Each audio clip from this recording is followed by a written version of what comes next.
Okay, we're up to the 7th Aliyah for Parsha Re'eh, verse 19. Every firstborn male that is born of your cattle or of your flock, you shall sanctify to the Lord your God. You shall neither work with the firstborn of your ox, nor shear the firstborn of your flock. You shall eat it before the Lord your God, year by year, in the place the Lord chooses, you and your household.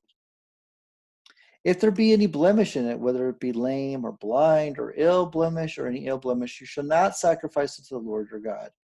You shall eat it within your cities, the unclean and the clean together, as the deer and as the gazelle. Didn't we already read this? This is like they're talking about when you're unclean, not the animal itself. However, you shall not eat its blood. You shall pour it on the ground as water. Yes, we did already say this, so the Torah is really repeating this. All right, here we go. Keep the month of the spring and make the Passover offering to your Lord your God in the month of spring. The Lord your God brought you out of Egypt at night. So this is why Pesach is always in the spring and it doesn't move around. Even though we're sort of a lunar-based, religion, we're also merge it with the solar calendar. So the lunar and solar calendar, we have this whole calculation system that the rabbis devised to make sure that Pesach is always in the spring. You shall slaughter the Pesach sacrifice to your Lord your God of the flock and the festival sacrifice of the cattle in the place which the Lord will choose to establish his name therein. Of course, this is Yerushalayim. Now, again, if you're super far away, you can't get to Yerushalayim, or even if you're in Yerushalayim, you can't get to the base of Mikdash, you're allowed to still celebrate Pesach, but you don't sacrifice this animal because you can't have it. You can only do this specific thing in the base of Mikdash or in like Yerushalayim itself. But we don't do this anymore because we don't have the Temple Mount. We don't have the system anymore. You shall not eat leaven with it, so don't have regular bread. So this is like matzahs. You're supposed to have matzahs. For 7 days you should eat it with matzah, the bread of affliction, for in your haste you went out of the land of Egypt, so that you shall remember the day when you went out of the land of Egypt all the days of your life. This is why we have matzah for 7 days. And no leaven shall be seen within all your border for 7 days, neither shall any of the flesh you slaughter on the preceding day of the afternoon remain all night until the morning. So when you make this korban, that the Pesach offering, you don't leave it overnight.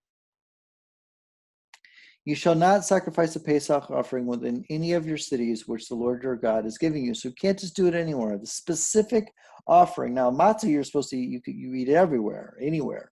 But this specific offering is only to Yerushalayim.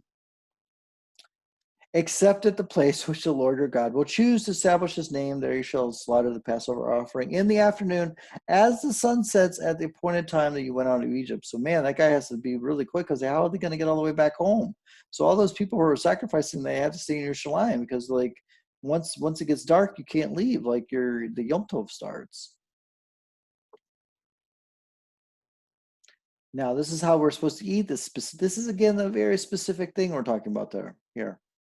You shall roast it and eat it in the place which the Lord your God will choose, and you shall turn away in the morning and go to your dwellings. But you can't go too far. You're only allowed to go within like 2,000 amot or whatever it is.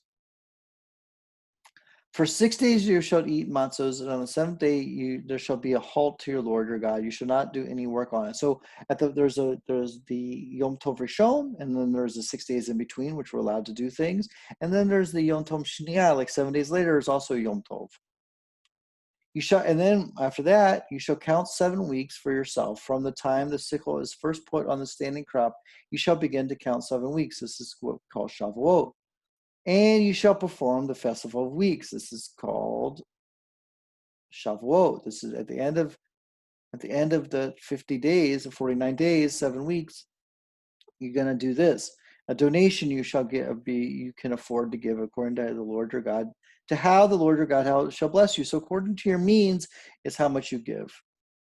And you shall rejoice before the Lord your God, you, your son, your daughters, and your maidservant, and your manservant, your maidservant, and your maidservant, and the Levite who is in their cities. Don't forget about the Levite.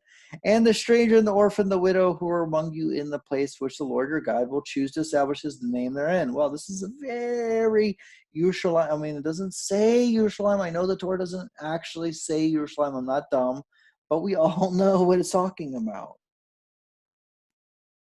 And you shall remember that you were and this is why we do it. And you shall remember that you were a slave in Egypt, and you shall keep and perform these statutes.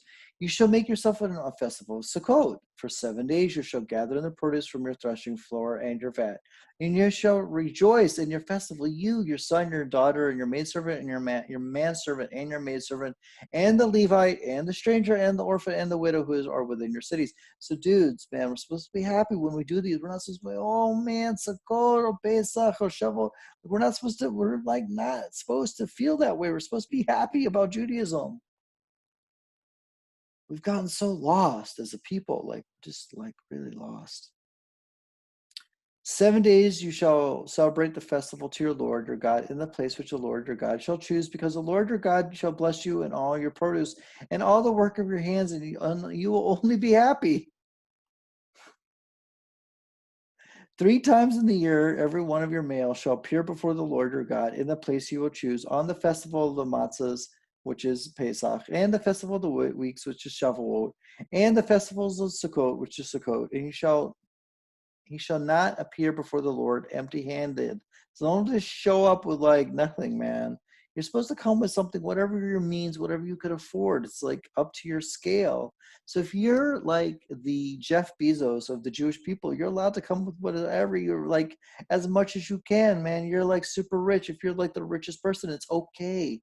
But if you're poor, it's also okay. You just have to be happy. Be happy with what your situation is and bring a proportionate to what you have.